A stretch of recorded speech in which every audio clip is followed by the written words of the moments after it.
not so much that it didn't happen. It turns out they were kind of looking in the wrong direction back at the time. We're not surfing here, Pierre. Although you look like you can surf. And the key word there is, they're not ready yet. Where is the next sector within gaming for that? The industry isn't just going to sit around and hope that something changes in California and Texas, two of the most impactful ones that come to mind. I disagree with that. How do operators work to deepen customer relationships? If you give consumers an option to game, they will game. This podcast is brought to you by Pragmatic Solutions, the leading iGaming PAM platform with a modular approach, including many benefits like a fast, secure, and scalable API-based platform, integrated with all major third-party products and services. Make sure you head over to Pragmatic Solutions and join our smart thinking. This podcast is brought to you by Pragmatic Play, a leading game developer providing player favorites to the most successful brands across the industry. With an award-winning multi-product portfolio of slots, live casino, bingo, virtual sports, and more, Pragmatic Play is powering up new possibilities of play through one single API. Visit pragmaticplay.com and discover your favorite every time. All right, we are back on the podcast with Will Green here today as consultant, founder, and the general advisor within the North American online gambling and online sports betting industry. Will, great to see you again. How are you doing today? I'm doing really well. Like we just talked about off camera up here, it's a little bit early, but it usually is for these sorts of things. So I'm going to rely on you for the energy right off the bat, and then I'll bring it more on the back end. I was thinking about putting my hair up in a little bun, but I don't have a lot to work with just to try to match your style and energy here. But c'est la vie. But no, things are great. C'est la vie, my friend. In 1 year's time, when we do the follow-up podcast here, I'm expecting the bun to be there as well, just FYI. Okay, so right. You have a year to grow. As long as you don't check all my predictions, I'll come with the bun. And well, that's a fair trade-off, right? That's a good deal. I like it. Okay.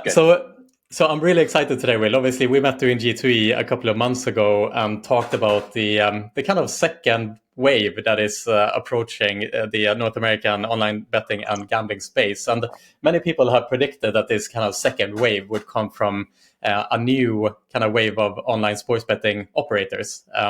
But that didn't exactly turn out to be the case. Can you talk a little bit more about this second wave that didn't happen and your theory of where it's going to come from, perhaps? Yeah, I mean, it's an interesting question. I think it's not so much that it didn't happen. It's more kind of as if this second wave was sort of a second ripple and over a longer period and a more diffuse period of time. And it came from a sector or sectors that people weren't necessarily looking at. By and large, we're at the place now where, sports betting is still really catching its breath, so to speak. Over 30 states have legalized. The rate of, realistic new states is very low. Though there will be more, but it's not at all like it was. The consolidation wave came, the M&A came, everybody dropped out. And, there's about 8 operators probably with a true shot to compete nationally. And I think that number will go down a few more in the coming years. Everyone's pushing for higher margin markets, specifically the continuing obsession with, single game parlays, for example. They've kind of taken the extra chairs away from the table and everyone's sitting there, trying to eat the same food, trying to get more out of the same meal. And so betting's also really no longer a novelty for most consumers. Like 5 years ago, when you were sitting here in the US, not you, Pierre, specifically, but when someone was sitting here in the US, it was like the US invented sports betting. Do you remember the fervor, And now it's been so marketed, so advertised, so, over-contented, if that's a word, that it's really been mainstreamed, right, amongst US consumers, or at least US sports fans and legal states, at a truly insane pace. And so the result is that I think from a product and a consumer perspective, we kind of are where we are. And now we're seeing the growing pains, right? And growth is happening incidentally, right, on the long tail out of kind of the natural compounding element of this, I think as much as it is due to new or recent legislation or necessarily new products. You look a lot at the most important innovations in vending right now. I think they're products at the vendor level that make things easier or more cost effective for operators to do business. to allow them to comply more effectively with an ever tangled web, and sometimes a simply really burdensome web of state laws. When you really boil it down, few of these innovations that we kind of thought would necessarily fuel the second wave from within the betting industry, with single game parlay set aside, I'll put that over there, because that has really truly been impactful. But few of the innovations, I think, that maybe folks thought would come from other LSB operators, for example, they're less kind of front-facing product innovations that consumers are aware of. I mean, if you're counting those, if you're evaluating those, I think two of the most impactful ones that come to mind, in-app live streaming of NFL games domestically, that's a huge deal here.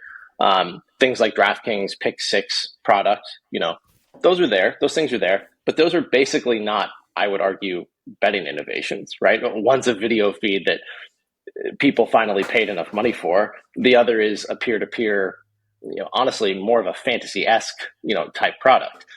And that should tell you something, right? I think for a lot of people, it's not saying that there is no innovation in the industry, but betting kind of is where betting is. There aren't really a ton of new flavors. And if the field is established and churning along, then as a consumer, looking for something that's different, or legally some might say barely different, your first stop is probably DFS 2.0. Pick 2 or 3 player props from players from different teams and do it against the house, right? And that's really the quote unquote wave, right? We were supposed to have this second wave. That's right. It was a very de rigueur term, around conferences, on LinkedIn in like 2021. I'm sure you heard about it all the time. You go to more conferences than anyone, and I'm sure it was, on everyone's lips. But I think instead money started getting really expensive. Customers remained difficult to acquire and retain, for challengers in particular, as they were all along. And so this second wave kind of, not to kind of copy myself, I guess, from the opening, moments of this podcast, but it really was kind of more like a second ripple. And it consisted really from the betting operator side of a mix of theretofore, quiet incumbents, folks like 365 and Hard Rock, quiet at the time, not necessarily quiet now, and, acquisitive, non-endemic brands like Fanatics and, ESPN. And everyone was looking for one of these guys to like crawl up FanDuel's leg. And there's still time, and it could still happen. But it turns out they were kind of looking in the wrong direction back at the time, right? And they should have been looking really at the single player prop DFS operators, and really considering that more. And they certainly are now. Yeah, right. So the kind of new wave of DFS operators have kind of come from left field as kind of new challengers in the space. And I think DFS as a product in general is a quite interesting product, because it was born out of a loophole back in the 2000s, right? When the UAGA came down and the hammer came down against online poker in the North American market. And from that law, fantasy sports was protected. Right. And someone figured out that instead of doing the season-long fantasy sports, you can just tweak the product and create this daily fantasy sports offering, which is very similar to a regular sports book, essentially. And so the history of DFS has always been kind of like walking the tightrope, and there's always been regulatory challenges within that space. But it seems like this new generation of DFS 2.0 operators, as you named them, are even more walking that tightrope of what is within the within the regulatory framework and not. And we've seen obviously some of the kind of new generation of DFS operators facing legal and regulatory challenges. And so to that end, do you think this DFS 2.0 wave could also be thwarted somehow? And do you think that some operators are even in danger of not being able to continue operation at some point? Yeah, I mean, this will be the first of several times that I note that I'm not a lawyer, so I'm probably not the greatest person to be speaking on like the legal eligibility and technicalities of these companies. That said, DFS operators have received cease and desist letters, in states like Wyoming and Florida. They've pulled out of states like Maryland and Michigan, I believe, a state we'll talk about more in a minute. Regulators have argued that DFS operators, by operating prop pick'em against the house, I mean, its detractors would say it's like the third or fourth loophole down the line that has been exploited, the loophole of loopholes. I think regulators would argue in some states, and there isn't really a consensus out there, that doing so against the House as opposed to peer-to-peer contests, that they're violating fantasy laws, and others disagree. And that's kind of the nature of the continuing ongoing debate. I think regardless of which side of the debate you fall on, and I'm not really here to take a position on either side of that, one of the questions that's never really been fully answered is, how can a DFS operator and a sports betting operator offer literally identical products, right? A player prop parlay with 2 or more legs under completely different gaming licenses and regulatory frameworks. How does that work? How does that coexist in a long-term sustainable marketplace where we have regulatory clarity?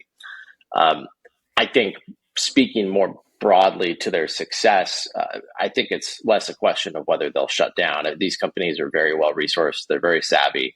They have great leadership teams in place. I'm referring to really the DFS 2.0 operators in particular. And it's more really about, which of the two competing directions will they pivot toward? There's pivoting to full license sports betting, right? Which, as we know, is more expensive. There's more, regulatory red tape. There's just there's a lot more to deal with, quite frankly. And then there's the second option, which is really kind of sticking within the framework of games that are more indisputably legal under existing fantasy laws and continuing to innovate and pioneer in, that space, right? Season-long fantasy sports, full lineup type of games where you're competing against groups of other people, more peer-to-peer focused type products. And many of these companies, they're well capitalized, right? They'll be as low as any challenger brand, despite of that capitalization, to spend money to access, a new sports betting licensure framework, market access, et cetera, et cetera. But they well might do it. Some of them already are and have been making movements in that space to prepare for an eventuality where they'll be running a fully legalized sports betting product, perhaps even in parallel with their fantasy product. I'll say they're not going down without a fight. But more than the word fight, I would say without a constructive dialogue with regulatory authorities and other stakeholders. These companies, and again, I'm referring to the DFS 2.0 companies, they're well resourced, they're well organized, they're staffing up their fantasy sports coalition, they're putting resources behind that to engage on the policy front in a more aggressive and coordinated manner. And I think that's smart. And, there's lessons to be learned there for other sectors, right? Not necessarily LSB, not necessarily DFS, but other sectors that are sort of coming next, about how and when to kind of do that and take that proactive regulatory step. And speaking to those resources and the DFS company's success, just really quickly, tying this back to that second wave discussion, these are the companies that really drove what that second wave actually was, competing on a product in a parallel dimension, so to speak, to LSP, a parallel legal framework. And that's the most interesting takeaway for me. Not so much that they did it. We all know I'm not reading the news from 2022, but that they did it and that maybe others can do it. And finding where is the next sector within gaming for that. I think that's a challenge that is really interesting to me. I think it's a challenge that a lot of entrepreneurs, founders, VCs, are really starting to take a look at, particularly as the industry continues to consolidate and it's harder to extract that LTV from your average customer. Right. And so, the summary of this podcast today is that we are, of course, exploring these alternative products and alternative ways into taking a bite out of the big prize in the kind of sports betting landscape today. And you talked about DFS being the second wave here. But another product that is more and more coming to the surface, if you will, at the moment is the sweepstakes operators, which have been operating for a number of years. But it's more, I get the feeling that it's in the last 12 months when the industry is talking more and more about the sweepstakes operators and using the sweepstakes laws as a means to enter online gambling and sports betting. So to that end, could we kind of frame the kind of sweeps operators as like the third wave into this market? What's your thoughts there on the sweepstakes operators in general? Yeah, I mean, I'm I'm kind of loath to predict another wave specifically. I mean, we're not surfing here, Pierre. Although you look like you can surf. You look like you surf I'm between ready. conference sessions Yes. and Malta. Yeah, you could pull that off like a I'm full ready. wetsuit. I'm ready for it, my No, friend. but I mean, we talked earlier though about how kind of this quote unquote second wave that everybody has sort of autopsied and that I just sort of clumsily autopsied myself. It didn't really happen necessarily all at once. It kind of crept up on people. It came from several different product sources, and it's something, the hangover effects of which, from a regulatory perspective, we're dealing with now. Saying there's going to be this wave kind of sounds like it's all surging up at once and there's this new thing and it just takes everything over. But I do think in terms of what is that element after DFS that becomes the next sort of new thing to tinker with, to work with, to invest in, to innovate around. I do think there's a ton of potential in, what I kind of call sports betting around the edges, things that operate under different legal frameworks, but legal frameworks nonetheless, from LSB or fantasy laws, that directly address and regulate their activity. Social casino in particular, I think, reading reports from a lot of really smart people, I think the industry is kind of beginning to see some slowdown there. But, the vertical to me that's really exciting and that has a lot of room for innovation and maturity, I think, is sweepstakes, which I would differentiate from social casino.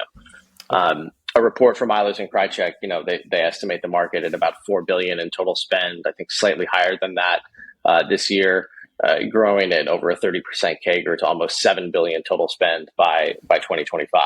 And they note a growing number of new entrants in the space. A lot of chatter amongst, I think, the fundraising community, the founder, the startup community, is that there's just more and more people that are kind of turning to focus on this space. And, sweepstakes aren't new, right? Sweepstakes are as old as betting, if not older than betting. But I think there's room and areas within sweeps to innovate, and just the cost of doing business is so much lower, right? It's just plainly what it is, right? Betting is kind of set right now. If you want it, it's there right now. There are clear U.S. market share leaders within LSB. It's pretty good at what it is, and I think there'll always be that demand. But if you want new things and new experiences, just as DFS kind of came along and said, we're going to push the envelope here, we're going to innovate on product. I think consumers aren't always going to be looking in the same old places at the same old things. So for LSB incumbents, right, and I'll tie this back to sweepstakes here in a second, for LSB incumbents, I think as much focus and attention as ever, with kind of the headlines and what's going on. The focus and attention over the next 12 to 18 months, I think, is going to really be on enhanced compliance and responsible gaming efforts and carving out market share from both, DFS competition as well as, that kind of core group of other LSB operators around the table that we mentioned. And some challenger LSB brands will succeed. I don't even want to say challenger. It's hard to call somebody like ESPN or a giant like 365 a challenger. I mean, these guys are massive, extraordinarily successful businesses in so many verticals. I think some of those non-FanDuel DraftKings operators will succeed, and I think some will fade away. But the focus, I think, for them is really going to be on compliance and RG efforts, because we're facing some hurdles in those areas as an industry. And like we said, fighting over the same food at the shared table, right? And, to do that, particularly from things like, DFS and against the house DFS, you don't really need to innovate on product. I'm not saying people aren't innovating on product, but to me, that's not necessarily the core need as LSB operators see it currently. You need to innovate on the proud gaming industry tradition of stifling inconvenient competition for you, or just copying the product outright. And that's going to drag on for another 12 to 18 months at least. Not copying products, but taking focus and attention and really putting it on these core issues facing the industry. So if LSB is more or less set, if it's busy self-regulating, if it's busy competing for share, making some innovative product tweaks around the edges, if it's busy, quite honestly, kind of combating or going toe-to-toe with DFS 2.0. And furthermore, if DFS 2.0 is busy fending off regulatory threats, fighting for the legality of some of its products or pivoting its products, or just getting into setting up legal sports betting, then where is that next growth area in sports gaming? By growth area, I mean area of product, just pure product innovation. somebody coming along and saying, our focus is acquiring users to do this new thing that has not really been rolled out anywhere. So you look and you say, well, where is that area? I don't know, is expanding the core product offering. I mean, DraftKings did literally just launch their Pick Six product, which is really just kind of a restructured fantasy-esque product. But like, will expanding the core product set at LSB operators be a top priority? Especially expanding beyond sports and casino. Is that where we're going to see innovation? Will we see it at the DFS level? Maybe competitions that encompass maybe safer forms of DFS, more peer-to-peer stuff, more season-long type fantasy games, or other ways to monetize, like DFS with a social feed, peer-related content, right? Platforms where you sync or create your existing fantasy leagues, those come to mind. Or lastly, will you really see more expansion outside, that sports betting around the edges area? A sports betting like experience, whether that's traditional or contest or sweepstakes or other formats, kind of put in a parallel vehicle, like we said, in another parallel dimension. And I think a lot of people are looking at that last option as perhaps a more realistic option, while LSB and DFS have, quite honestly, a ton on their plate and a condensed, very competitive marketplace where there's still pressure, to access not really a growing total addressable market. I mean, it's inching up. And I think in the face of that, a lot of people are looking at that sweepstakes space really to see, where the next form of innovation is coming from. As far as the sweepstakes model itself, I've spoken with several on the investment side that have said, with a few notable exceptions, which we'll talk about here in a minute, that, investment in this space isn't really fully there yet. People have invested, obviously, but for some, it's a tough check to write. And I think so much of that comes down to balancing liking the upside of the space, particularly, there are far fewer cost impediments. You can do newer and exciting things. Balancing that with, maybe the thought or the concern that the same type of regulatory pushback against DFS 2.0 might also come against sweepstakes. And I disagree with that, but I have heard that from a lot of people. At the same time, the key word there is, they're not ready yet. And I think a lot of folks within the industry are bullish on the future of the sweepstakes vertical because more eyes and more attention on the space, it ultimately means that we'll see more movement and more clarity. Yeah.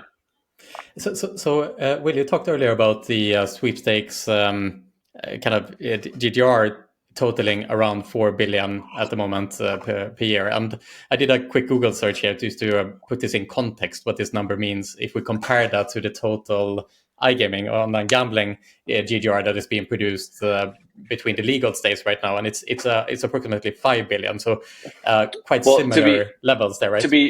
To be totally clear, that was a total spend figure. So I think the analog to GGR is a little misguided. It's more to talk about just money coming in general. So I don't want to mistake or confuse people with the figures. But it's still, I think the real takeaway from that is to say it was X now, it's 3X in a few years, right? It's more about the rate of growth rather than the existing size and seeing that there's imminent growth potential there. But sorry, didn't mean to cut you off. Yeah, absolutely. And the point here, I suppose, is that today only a couple of states, 6 states, are legalized for online gambling specifically.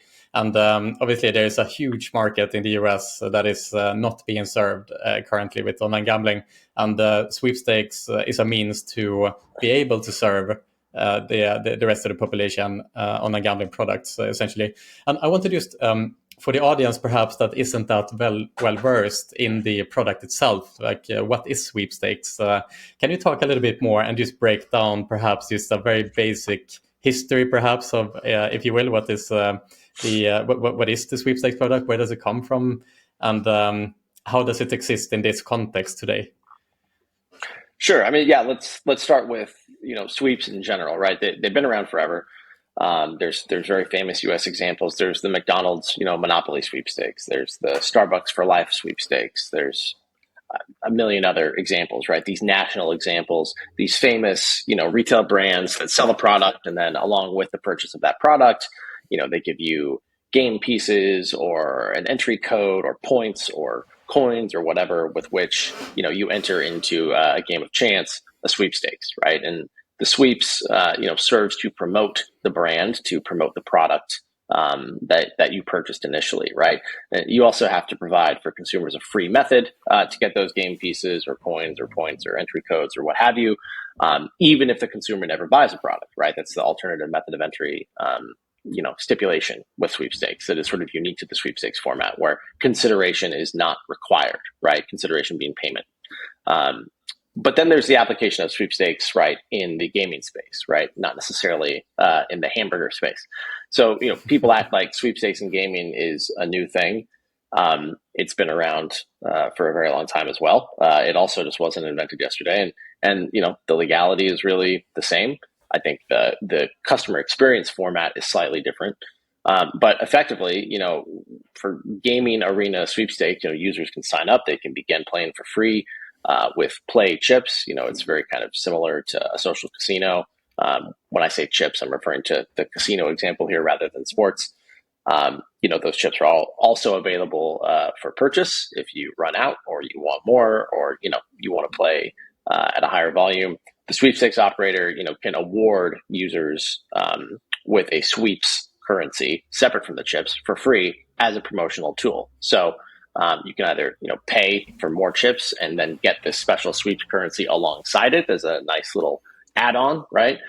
Or you can request that special sweepstakes currency for free, again using like the alternative method of entry method, and the operator has to oblige that request and send it to you.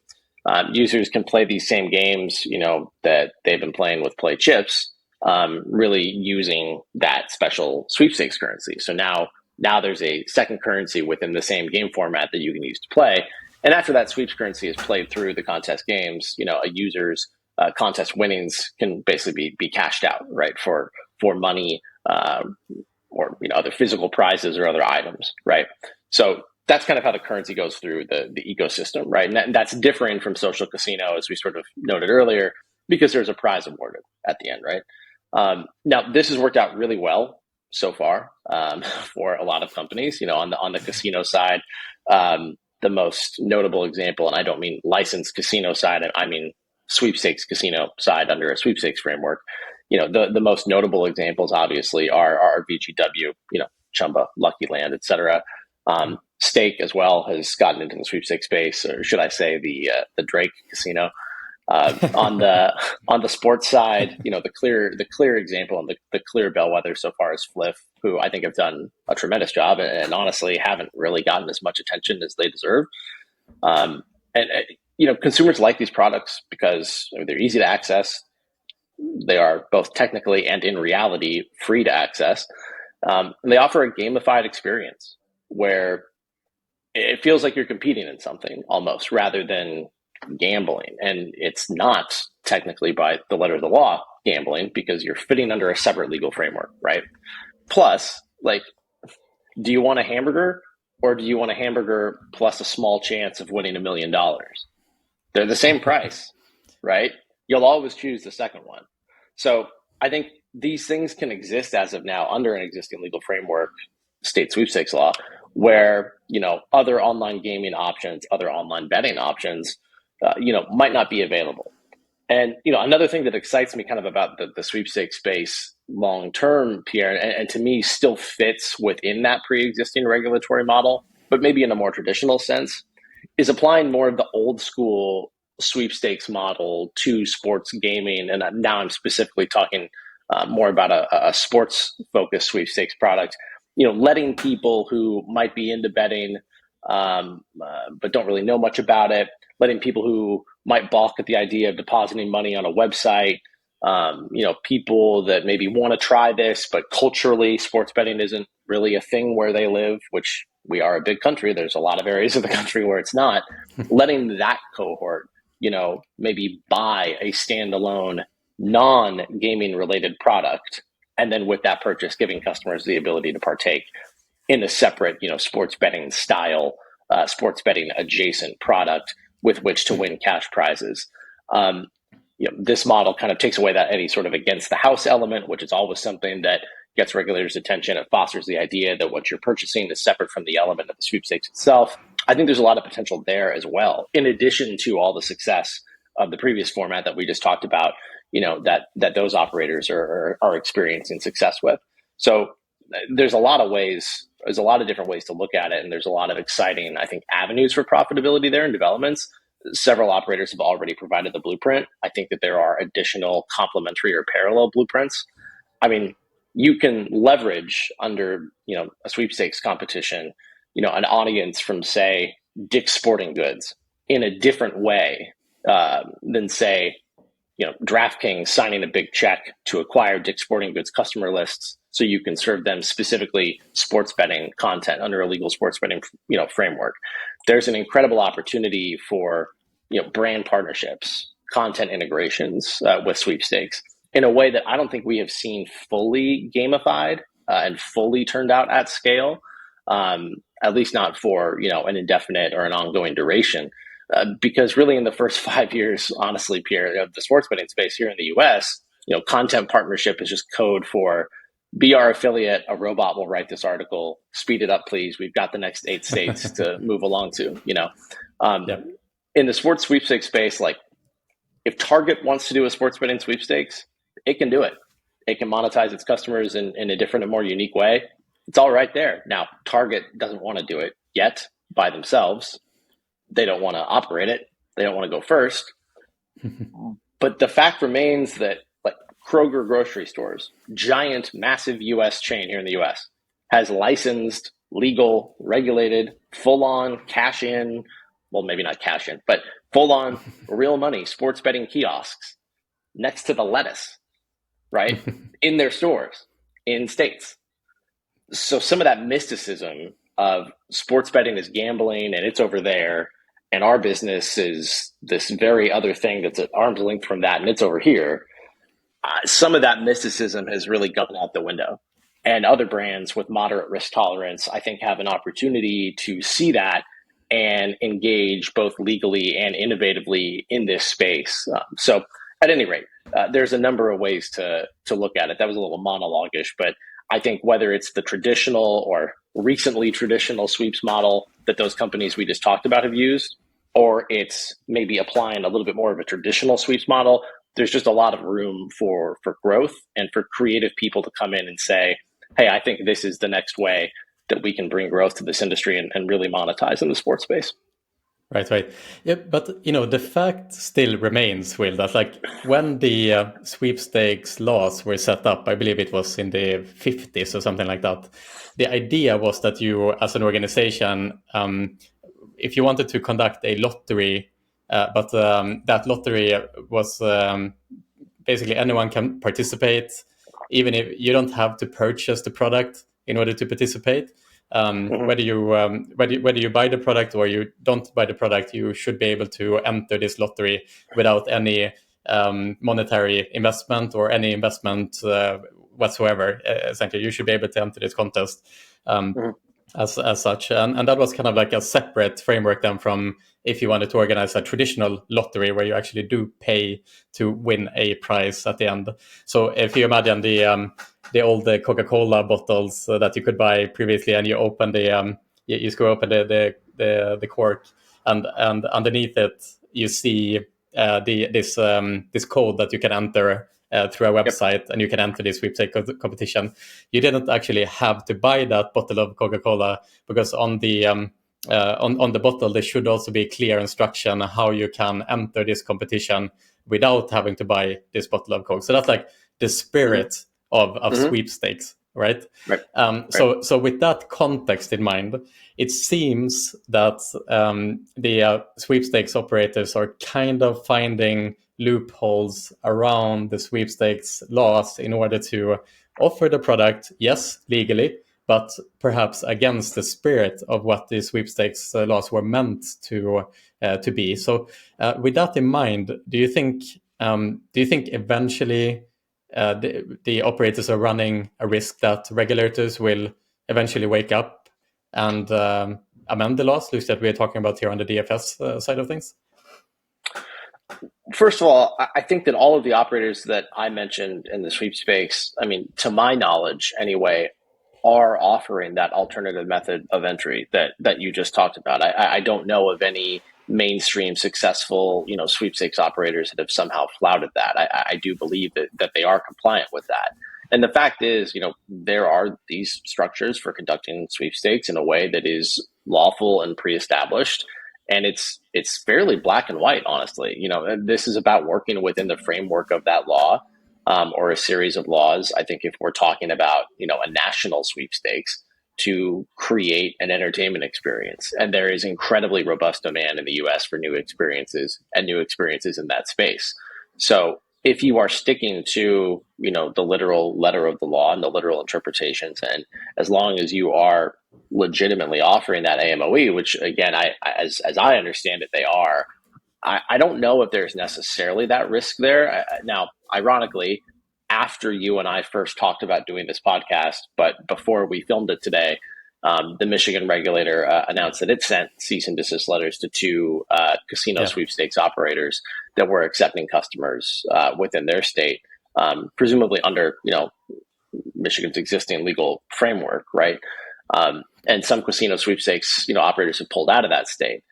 This was sort of from the regulator, kind of a dead cat bounce reaction from, I think, a similar action taken shortly before against the House Pick'em DFS. So, that was the regulator's interpretation. A lot of the future, I think, will depend on how or if those companies decide to further adapt, to what is really already the legal and regulated kind of sweepstakes environment. And it could be regulated further. There could be some activity along the lines that really sort of, create new laws or amend new laws. I think that is possible that we will see that. It's still unclear from Michigan side exactly what the violations were. Michigan claimed, again, in their interpretation, that those companies were in violation of the state's gambling law. Again, that's their interpretation. I think sending ceases and desists is not the same thing as stakeholders working together to amend a law or a regulatory framework. In fact, it's the complete opposite. And sending them is almost a dime a dozen at this point, whether or not they're merited. Just ask, the DFS operators. And, I use the phrase kind of about to be regulated just now. I think as some look at sweepstakes and say, man, is that going to be DFS 3.0 from a regulatory heartburn perspective? Right. There's a growing call to help, I think, establish proactive regulatory clarity and perhaps legal clarity in the space. So that's like a half answer to your question. I do think there could be some movement there at putting clarity around existing laws or accentuating or amending those. But I think just in general, that sort of proactive regulatory movement is very smart. We're seeing more of a reactionary regulatory movement from the DFS camp. And we're seeing how that's going, right? The tide could turn and it could continue to be successful, but I think it's always better to be proactive than reactive. But I mean, with that Michigan example, we have like a classic case, I think, of selective enforcement going on really in a lot of jurisdictions, but going on there, in Michigan in particular, where offshore gambling sites, sports or casino, right, always have and continually and openly kind of flout, U.S. law where they're accepting U.S. customers. You don't see those being aggressively targeted by a lot of U.S. regulatory authorities, right? Whereas sweepstakes gaming companies in the Michigan instance that, again, as far as we're aware of, are offering a product that is legal. It's under existing law, under the framework that has been established for a long time. They're being told to shut down. And so when you have selective enforcement, what you usually have is an ineffective imbalance of power among stakeholders, or you have a lack of stakeholder organization and engagement on behalf of those being asked to shut down. I think we're going to see that change very quickly. And I actually don't think that that's an accurate long-term characterization of where the sweepstakes space will be. But I think we're going to see that change. Several of these companies, including the ones I mentioned, they have the right pieces in place. They're sophisticated organizations. They have the right investors. They have the right board members. They're savvy and more experienced in this space. These companies, I think, will eventually have, well, not eventually, will have the willingness to engage with the right stakeholders on this issue. And I think because of that, they will continue to find ways to thrive, similar to how DFS, maybe a little bit belatedly, is also doing, right, in their sphere. I think they're also well capitalized. I think they've also got the right people behind it, and they are coming to the table and engaging, maybe if it's a little bit late. So for those in the sweep space that, well, to your initial point, for any of those that don't offer the alternative method of entry, yeah, that's a problem. But beyond that, and I'm not aware of any of those, but beyond that, for those that don't engage in, the regulated space, and those that don't take that proactive regulatory step, I think that vulnerability could linger, and especially for the newcomers. The longevity in the market it can take to scale, monetize, have brand recognition and trust, maybe to get acquired. That runway suddenly gets potentially shortened if you do have that regulatory scrutiny, because you haven't really stepped up to be public and engaging with regulatory authorities in the jurisdictions where you operate, and that impacts the terminal value of your business. So, for me, it's a question of that appetite for engagement, and I think at least in the sweepstakes space, there is going to be, and already is, kind of a continuing call for that in a good way. Right. So, Will, we've traveled through a couple of parallel dimensions today. We talked about DFS 2.0. It's time travel. It's time travel with Pierre, is what it is. I love it. Yes, it is. And in an early morning, for that matter, as well. But yes, we traveled through the DFS 2.0 landscape. We talked about social casinos briefly, and of course the new generation of sweepstakes operators that are popping up left, right, and center. Are there any other kind of under the radar products contributing to this potential third wave, then, if you will, if we are using this lingo here today? Yeah, I think the third wave could be harder to pick out, as we sort of talked about, because, again, there's this more diffuse sense of little pockets of innovation here and there, more like little bits and pieces of disruption, rather than this type of gaming is now here and it's sweeping the country, But, innovation as well within like the traditional verticals aimed at helping, a more concentrated industry increase customer LTV by putting more things on the store shelves. I think that's really the sort of long tail wave, quote unquote, that we're looking at, is more what products are we putting on the shelves, right? And so then you start to look at, well, where are those more under the radar products that could serve as, an innovative element that I can add to my storefront that can bring a new user cohort to my business, et cetera, et cetera. There is increased interest in the sweepstakes space for exactly this reason, among others, because frankly, this is seen as maybe that next monetizable frontier, in and around gaming that applies to online sports and casino operators looking to diversify product offering, as much as it applies to those looking to disrupt. So, we already mentioned somebody like Fliff. They're not really honestly under the radar any longer. I think we'll be hearing a lot more names in the sweeps vertical in the next 12 to 18 months in both sports and in casino. Earlier we mentioned there's going to be more innovation in the fantasy space. I do believe that. I think if you look at something like, Dabble, that's really gaining a lot of traction, a lot of US users in a really short span of time, right? Where you're adding in that social element in a way that doesn't really seem corny or forced, right? I think that's a great example. You look here in the States at companies like Splash Sports, the folks behind Run Your Pool, where you're basically giving people the customizable option to migrate their pools to their platform, build innovative pool formats from scratch, right? A lot of customization and flexibility, and, charging them for some services along the way, facilitating their entry fees and payments. I think that's a great example. I would sort of say the same thing about a company like Verse Fantasy. I think there are a lot of examples in the fantasy space too, that are a little bit still under the radar. They're maybe not examples, what I just mentioned, of things that are completely unknown, but they're examples of companies at the intersection of gaming and a social element, gaming and another vertical, gaming and alternative avenues to monetization, that would either be complementary to endemic stakeholders as an acquisition piece, or could exist, outside the mainstream LSB or DFS framework and really do what they do, right? on sports in particular, the industry isn't just going to sit around and hope that something changes in California and Texas, right? The interesting question to me will be to see whether the call comes from inside the house, so to speak, or from outside the house, in terms of what constituencies are driving, the next user experiences that stick. Right, and so to that end, Will, I'm curious to understand as well. Within the online sports betting and online gambling space today, you have the incumbents, of course, and I'm a big fan of looking at the Alias and Kirkus report as well. And when you follow trend lines there, you see that, for example, this month FanDuel lost a little bit GGR, and DraftKings were able to increase their GGR. They took market share from each other, let's say. But do you think there is any potential for disruption within the online sports betting space? And if so, do you think that could potentially eventually come from these alternative products?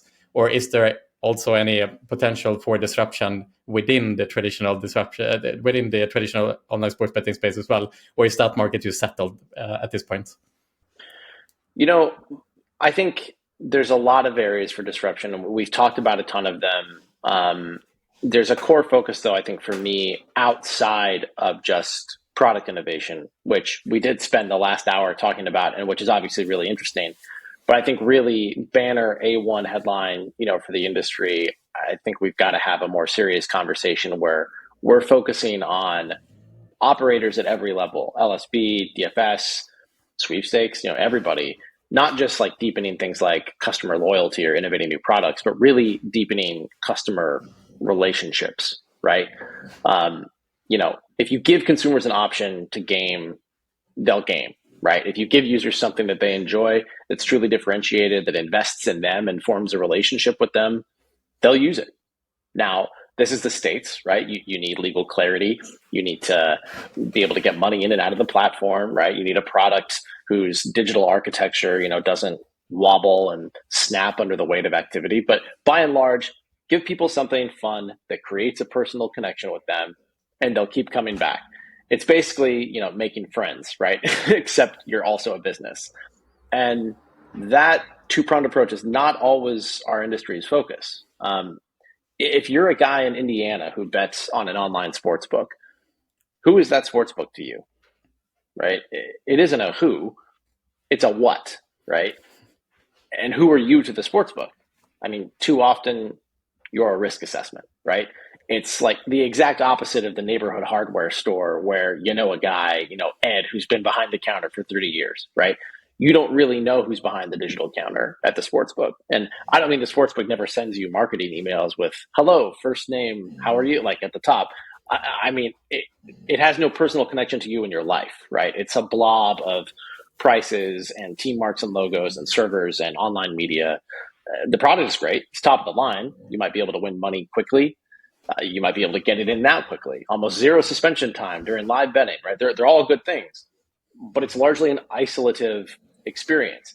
And isolation is a negative feeling for customers, but it's also a negative for operators who are trying to mind the store and who really need to know more about their customers than, well, I've got the last four of your social. I mean, we brag all the time about leading know your customer requirements. But what about actually knowing your customer? A guy who clearly didn't have $22 million in net worth to spend defrauded his NFL team employer of $22 million, and he spent most of it on, sportsbook and fantasy sites, lost it, and, it just kept happening for 3 years. We don't really talk about that in the industry, right? These are extreme examples. People who want to commit fraud usually find a way to do so. But there are many little day-to-day examples of how the online product is isolative in terms of the patron interacting with it and in terms of the company sometimes keeping itself at arm's distance from customers, where you need to take a deeper look under the hood. You're alone on your phone, right? You will likely keep coming back to the product as a customer, more out of a sense of enjoying sports betting. It's certainly not because, I know Frank down at the sportsbook, right? Certainly not because of any sort of human relationship. And the thought is that if there are actual touch points with customers, beyond, well, we know the last four digits of your social and that's good enough, that it's better for all parties, right? We talked about that end of the spectrum, great sportsbook product that does all the sports booking, has a great connection to people's, personal and betting data and their wallets, but is kind of an amorphous entity, right? Well, the other end of the spectrum, kind of takes a page from traditional fantasy. A fantasy sports group with 10 of your friends, ironically on the same platform, oftentimes as a sports book. And this is incredible, right? You're starting weekly lineups, sometimes daily. People who do this, as I've learned, they're having a diametric opposite experience to betting because they're interacting constantly with other contestants, their friends. They're in a contest now. They're not bettors. And those friends, they've known many of them. They've met them in person before. Some of them are old friends. The Ed at the hardware store is your commissioner, who's your good friend, but for all this connection, the business really isn't making that much money. Now, that's not your concern as the customer, but, for large tournaments, there's this thing called overlay. It's frequent and it's not good. The platforms can come and go. It's a tough business to sustain, profitably. So on one hand, you have, this sports betting experience that is fun for a lot of people, but it's isolative, right? And on the other hand, you have a daily fantasy experience or a season-long fantasy experience, not to give too much of a stark contrast, but you have more of a traditional fantasy experience that is really fun and interactive and engaging for a lot of people, but it's not long-term scalable in the way, from a financial perspective, that betting is. The traditional thought is that with scale, you lose that personalization. And with personalization, you lose that scale. And scale will win every time. Small sports books, will have customer relationships, beyond data points. And large ones with millions of customers, well, they never will because that's just not practical. But the question I think about all the time, Pierre, is why is there this relentless trade-off?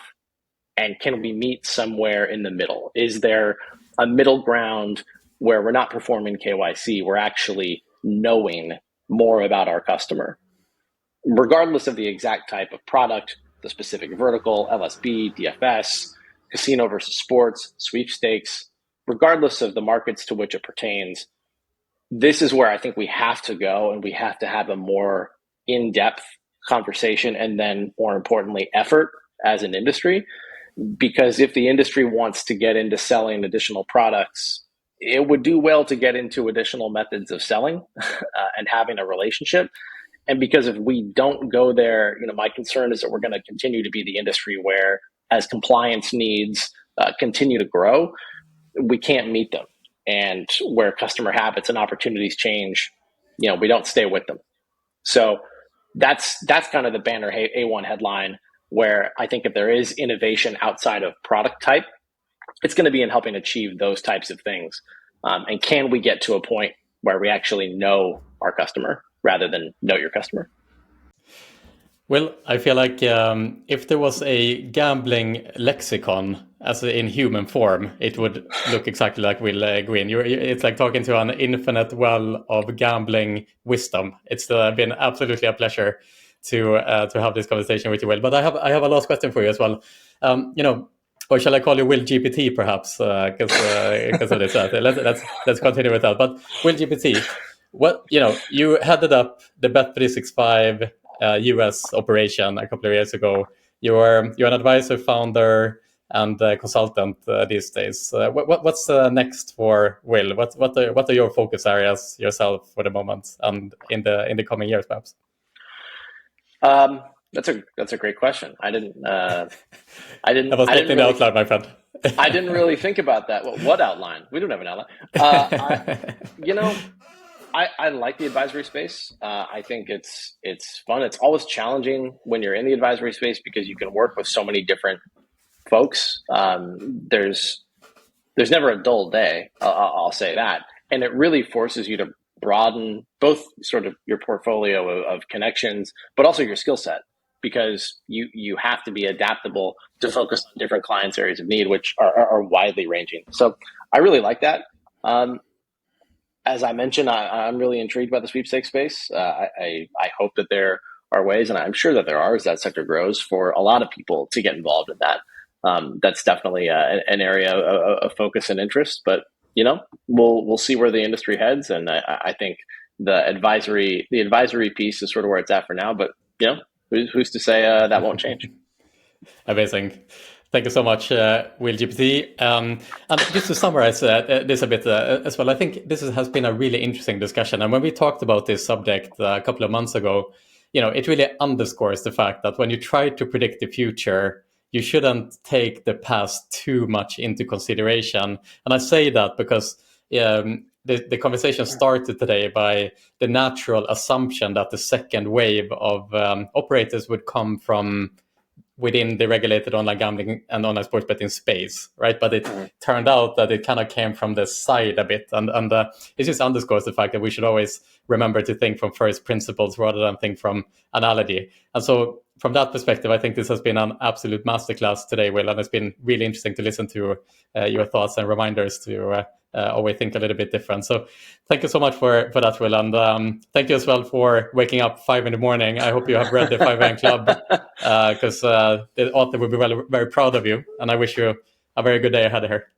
Hey, Pierre, the pleasure was all mine. Thanks for having me on. I really appreciate it. Thank you.